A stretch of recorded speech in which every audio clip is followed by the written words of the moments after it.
My name is Gary Butterfield. My name is Cole Ross. And you're listening to Watch Out for Fireball's quarterly dispatch cleanup baby Q2. Roundup. Yeehaw. Yeehaw. Howdy. Usually I'm the howdy. We're the sheriffs of reading your questions. I'm the sheriff of sucking you off. Oh, I'm good for you. Suck you off. Yeah, never done it before. There's always a first. Hey, you know, it's a big wide world we live in, you know? Yeehaw! Yeah, yeehaw indeed, partner. Oh, man, never say never. But yeah, we have too many questions. We got surplus questions that are roaming around the prairie, and we need to round them up. And that is what we're fixing to do. Yeehaw.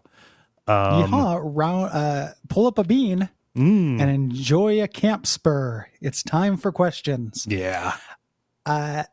Let's go.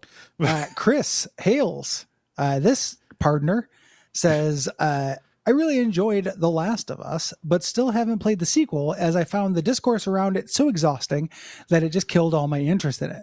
Has the discourse surrounding a game ever put you off of playing it?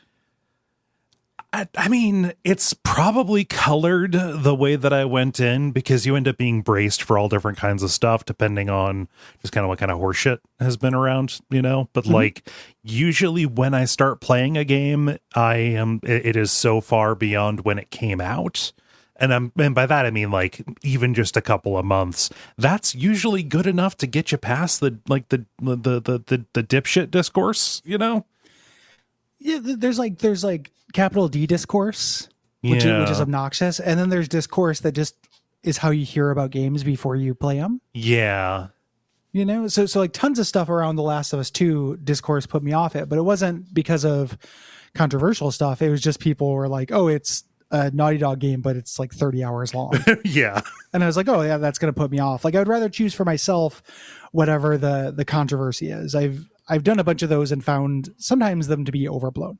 Yeah. You know, like the capital D discourse around, like, say, God of War 2016, I think is largely subtractive and irritating. Yeah. And does not reflect on the game very much. You know, but if that discourse had been like, yeah, it's 80 hours, like I would have been like, okay, you know, there's a difference between like discourse and just stuff about the game. I have my own kind of red flags about what's going to like put me off of something. Like, I guess technically the answer around this will be like, if it's a game where I know like a major person or the studio involved is just real chuddy. That's the only thing for me. Like, basically, like whatever that boomer shooter was that looked real cool. Oh, I don't want to say the wrong one because I don't want to accidentally poison somebody against a good boomer shooter. I can't remember. Yeah. You know what I'm talking about though, right? Yes. Like that guy turned out to hide like Gamergate messages in his game.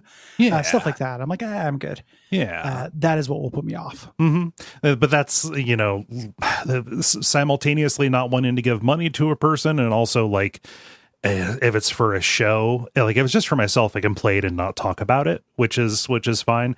If it's for a show though, I don't want to feature it because that's also directing attention to them.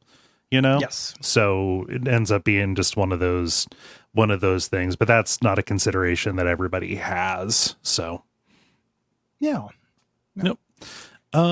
Chase writes, as someone who primarily uses y'all's show to vicariously experience games I will likely never play, and use of the lingo, cowpoke. How did they know that we were gonna that is some rootin' tootin' vernacular you got there, Pard. Yeah, you got yourself a ye old West vernacular. Gonna sidle back up to the brass rail here and continue saying, as someone who primarily uses y'all's show to vicariously experience games I will likely never play, and see what they may have had to